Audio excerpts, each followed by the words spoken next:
Jornalista é suspenso por 120 dias após ameaçar influencer do Flamengo.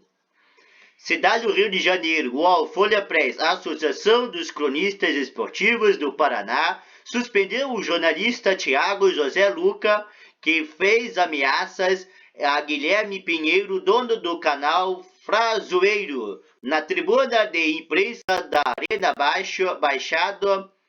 O episódio aconteceu após a vitória do Flamengo sobre o Atlético Paraná, que classificou a equipe carioca à semifinal da Copa do Brasil.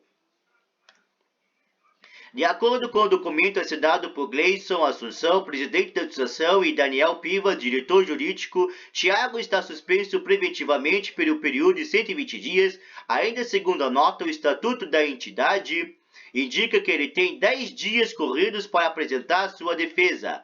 A Associação de Cronistas Esportivos do Rio de Janeiro, a SERJ, também se pronunciou e elogiou a decisão dos paranaenses. Em vista dos fatos registrados, a SERJ manifestou seu posicionamento de desagravo ao associado Guilherme Pinheiro e aplaude a decisão de sua co-irmã, a CEP.PR, de se desculpar com o nosso associado e aplicar medidas cabíveis ao infrator. Pouco após o apito final da partida realizada ontem, dia 17, Guilherme iniciou uma transmissão em seu canal do YouTube.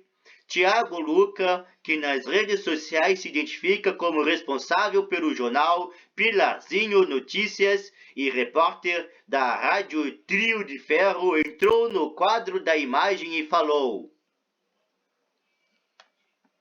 "Calma, calma, essa casa tem dono, aqui quem manda é o Atlético." O dono do canal Frazoeiro ponderou que não estava desrespeitando o Furacão e que falava apenas sobre o técnico Dorival Júnior. Guilherme continuou o vídeo e Thiago voltou a falar com ele, desta vez em tom de ameaça: "Vou arrebentar esse celular se ficar fazendo essa palhaçada, vai lá fora."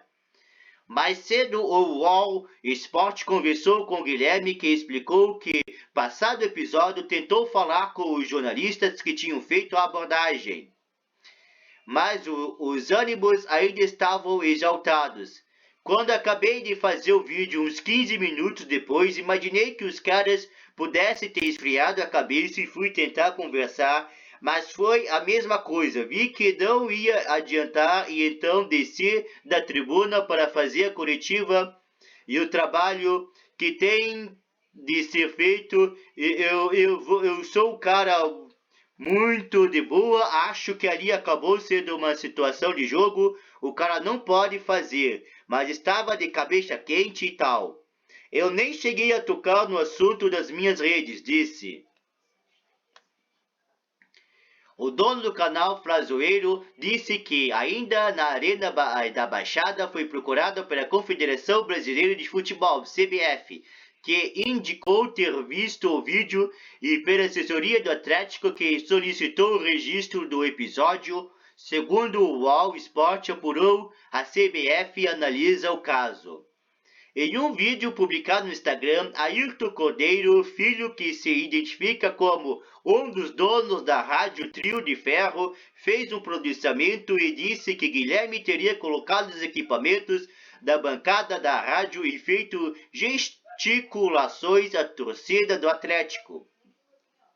O Flamengo emitiu uma nota oficial sobre os diversos casos que ocorreram na noite de ontem, lamentando o triste registro da violência e desrespeito contra torcedores flamenguistas e jornalistas que cobrem o clube.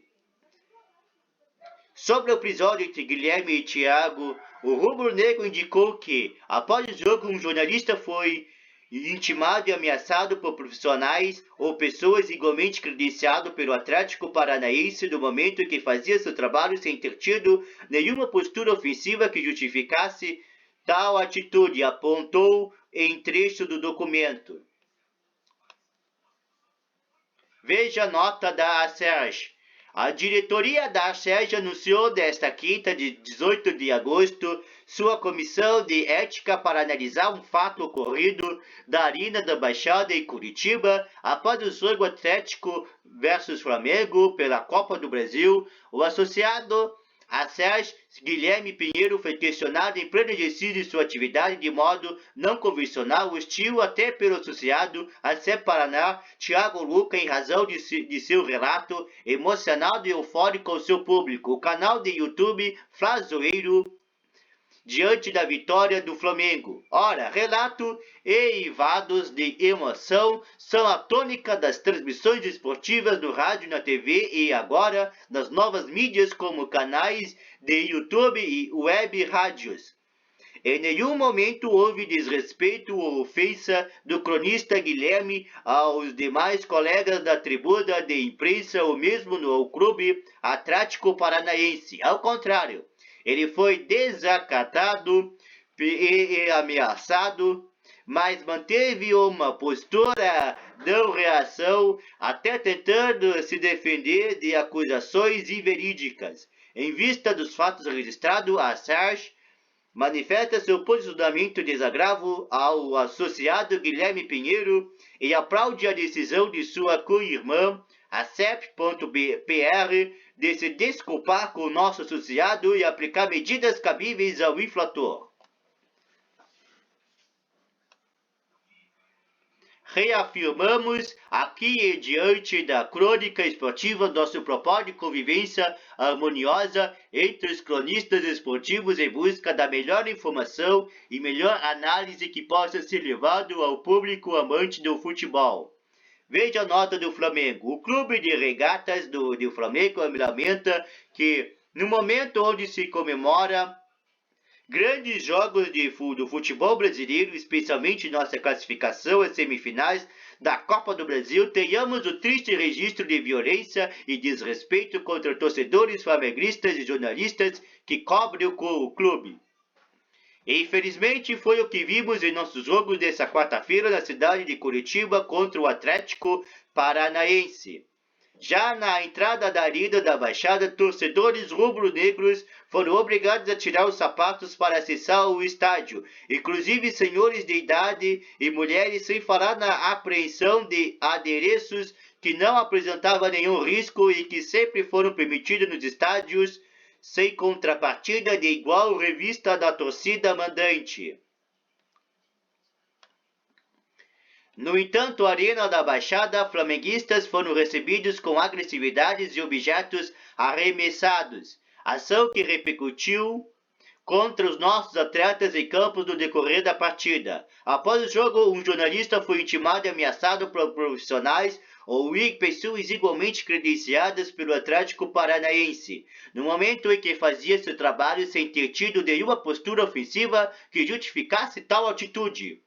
No final da noite, em um restaurante em Curitiba, torcedores do Atlético Paranaense expulsaram do local uma família rubro-negra com mulheres e crianças com truculências e falas racistas.